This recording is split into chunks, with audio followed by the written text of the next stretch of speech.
इदानीं वेद स्वाध्यायो भविष्यति।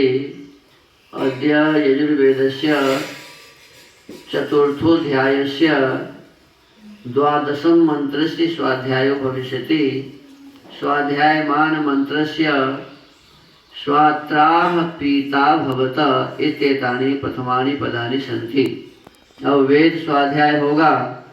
आज यजुर्वेद के चौथे अध्याय के 12वें मंत्र का स्वाध्याय किया जाएगा। स्वाध्याय किए जाने वाले मंत्र के स्वात्राः पीता भवत ये प्रारंभिक पद हैं। ओम स्वात्राः पीता भवत यूयमापो अस्माकमन्तरुदरेषु सेवा ता अस्मभ्यमयक्ष्मा अनमेवा अनागसः स्वदन्तु देवीरमृता ऋतावृधः।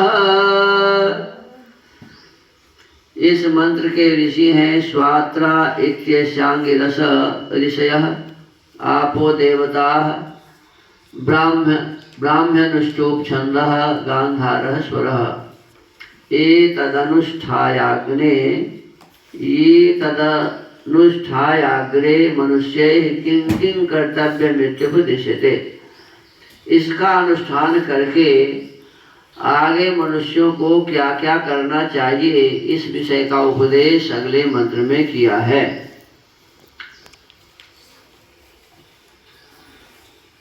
कल कहा गया था कि परमात्मा का जो एक नाम अग्नि है, उस अग्नि नामी ब्रह्म की हमें जानकारी हासिल करके उनकी उपासना करनी चाहिए और अपने बुद्धि को बढ़ाना चाहिए, क्योंकि बुद्धि परमात्मा के पास ही होता है। आज कहा, हे मनुष्यों, जो हमने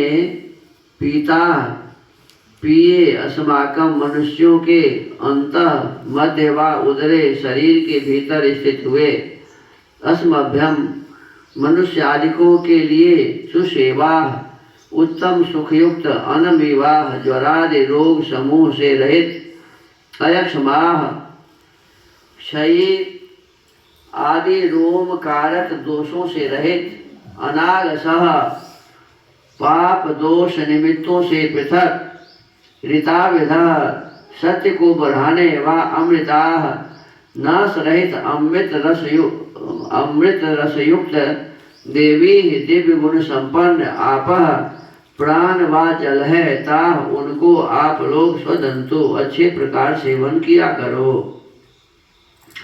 इसका अनुष्ठान करके यूयम तुम सब मनुष्य सुखों को भोगने वाले भवता नित्य हो। भावार्थ, मनुष्यों को विद्वानों के संग व उत्तम शिक्षा से विद्या को प्राप्त होकर अच्छे प्रकार परीक्षित शुद्ध किए हुए शरीर और आत्मा के बल को बढ़ाने और रोगों को दूर करने वाले जल आदि पदार्थों का सेवन करना चाहिए, क्योंकि विद्या व आरोग्यता के बिना कोई भी मनुष्य निरंतर कर्म करने को समर्थ नहीं हो सकता। इससे इस कार्य का सर्वदा अनुष्ठान करना चाहिए। देखो, इसमें एक तो बात है कि हमें कहा जा रहा है कि हमें किसका संग करना चाहिए? विद्वानों का संग करना चाहिए। किसका? क्योंकि बिना विद्वानों के संग से विद्या की प्राप्ति नहीं होगी। और विद्वानों का संग करके ऐसा न हो कि हम केवल उनके साथ में ही रहें, उनसे कुछ सीखे नहीं। बहुत ऐसे लोग होते हैं जो विद्वानों के पास भी रहते हैं फिर भी सीखने की भावना उनकी नहीं होती है। इसीलिए इसमें कहा कि विद्वानों के साथ रहो और साथ रह के उनसे उत्तम शिक्षा सीखो। हमें क्या लेनी चाहिए? उनसे उत्तम शिक्षा, विद्या ग्रहण करना चाहिए। क्या ग्रहण करना चाहिए जी? विद्या क्या है, अविद्या क्या है, इस विषय वस्तु को जान के हमें विद्याओं को ग्रहण करना चाहिए, प्राप्त करना चाहिए। और विद्या को प्राप्त होकर अच्छे प्रकार परीक्षित माने ठीक से परीक्षा करके जो शुद्ध व्यवहार है, जो शुद्ध सामग्री है, उसको ग्रहण करना चाहिए। अपने कहा कि शुद्ध किए हुए शरीर, देखो हमें अपने शरीर को भी क्या करना चाहिए जी? शुद्ध। कौन कर सकेगा? जो विद्वानों का संग करके जान लिया है कि शरीर शुद्ध कैसे होता है। लिखा हुआ है अदभिर गात्राणि शुद्धयन्ति। शरीर किससे शुद्ध होता है जी? जल से शुद्ध होता है। शरीर किससे शुद्ध होता है? जल से। जल से शुद्ध होता है। और कहते हैं कि शरीर को शुद्ध करके और आत्मा को भी शुद्ध करके, आत्मा को भी क्या करना चाहिए? शुद्ध कर। बहुत आदमी ऐसे होते हैं, शरीर तो शुद्ध होता है लेकिन उनकी आत्मा शुद्ध नहीं होती है। तो इसमें कहा कि आत्मा को भी शुद्ध करो। तो मनु महाराज कहते हैं कि शरीर तो जल से शुद्ध होता है, लेकिन भीतर में जो मन है वो किससे शुद्ध होगा? तो कहते हैं मनः सत्येन शुद्धयति। मन किससे शुद्ध होगा जी? सत्य बोलने से, सत्य का व्यवहार करने से मन शुद्ध होगा। अदभिर गात्राणि शुद्धयन्ति मनः सत्येन शुद्धयति। विद्या तपोभ्याम भूतात्मा। यहाँ आत्मा को शुद्ध करने वाली है, शरीर और आत्मा। तो आत्मा किससे शुद्ध होगा जी? विद्या को प्राप्त करने से। किसे? विद्या को प्राप्त करने से आत्मा शुद्ध होती है। और तप करने से भी आत्मा शुद्ध होता है। तो हमें तप भी करना चाहिए। और तप का मतलब आप लोग समझते नहीं। मैं कहता हूँ कि कपड़ा खोल के दौड़ो, कपड़ा खोल के व्यायाम करो, तो आप लोग समझते हो कि गुरुजी दुख देना चाहते हैं। अरे दुख सोए हम देना चाहते हैं। हम चाहते हैं कि आपका शरीर बलवान बने, आप सर्दी गर्मी को सहने की शक्ति अपने भीतर रखें। अब कभी जाना पड़ेगा पहाड़ पर, तो वहाँ बहुत ज़्यादा सर्दी होगी, तो उसको बर्दाश्त करने की क्षमता होनी चाहिए ना। कहीं बहुत ज़्यादा गर्मी होगी, उसको सहन करने की क्षमता होनी चाहिए। तो गर्मी सर्दी को सहन करना ही तप है।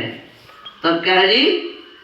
गर्मी सर्दी हानि लाभ यश अपयश, इसको जो सह लेता है वही तपस्वी है। तो कहा कि तप के द्वारा आत्मा को शुद्ध करो, विद्या प्राप्त करके आत्मा को शुद्ध करो, और जल आदि से शरीर को शुद्ध करो। बहुत सारे आदमी अपने शरीर की शुद्धि पर ध्यान नहीं देते, कई आदमी मन की शुद्धि पर ध्यान नहीं देते, कई आत्मा की शुद्धि पर ध्यान नहीं देते। और जिसके शरीर मन और आत्मा शुद्ध नहीं है, वह अपने जीवन में कुछ भी नहीं कर सकता। कहीं भी चले जाओ, जाने के लिए आप कहीं भी जा सकते, लेकिन असली काम क्या है जी? अपने घर में भी बैठे रहो तो अपने मन, अपने शरीर, अपने आत्मा को शुद्ध करने के लिए विद्या की प्राप्ति करो, विद्वानों का संग करो, अच्छी अच्छी बातें सुनो, तो इससे आपका जीवन सफल होगा। कहते हैं कि शरीर और आत्मा के बल को हमें बढ़ाना चाहिए। हमारे भीतर कोई रोग न हो, हमारे भीतर कोई रोग ना हो, क्योंकि रोग रहेगा तो हम कुछ भी नहीं कर पाएंगे, भोजन भी नहीं कर पाएंगे। यदि शरीर में रोग है तो हम ठीक से भोजन भी नहीं कर पाएंगे। तो शरीर को रोग रहित बनाइए। रोगों को दूर करने वाले ये जो जल है, इस जल आदि को के पदार्थों का ठीक से सेवन करिए। किस समय गर्म पानी पीना चाहिए, किस समय ठंडा पानी पीना चाहिए, ज़्यादा ठंडा नहीं पीना चाहिए, ज़्यादा गर्म नहीं पीना चाहिए, ये सब नियम है। तो इस नियम को जानिए और जल का सेवन करके, विद्या का सेवन करके अपने शरीर, आत्मा और मन को शुद्ध बनाइए, निरोग बनाइए। और आरोग्यता प्राप्त होने पर ही हमें सुख मिल सकता है, और आरोग्य व्यक्ति ही काम कर सकता है। काम भी कौन कर सकता है? और जो निरोग रहेगा वही काम भी करेगा। जो काम करेगा वही उसका फल, मेहनत का फल मीठा होता है। मेहनत का फल क्या होता है जी? तो मेहनत कौन करेगा?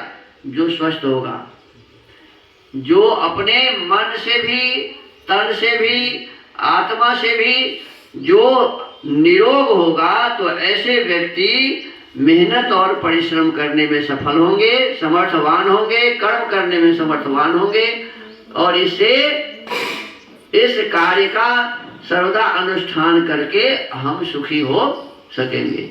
तो आज के इस स्वाध्याय के क्रम को यही विराम देते हैं। वेद स्वाध्याय के क्रम को ओम।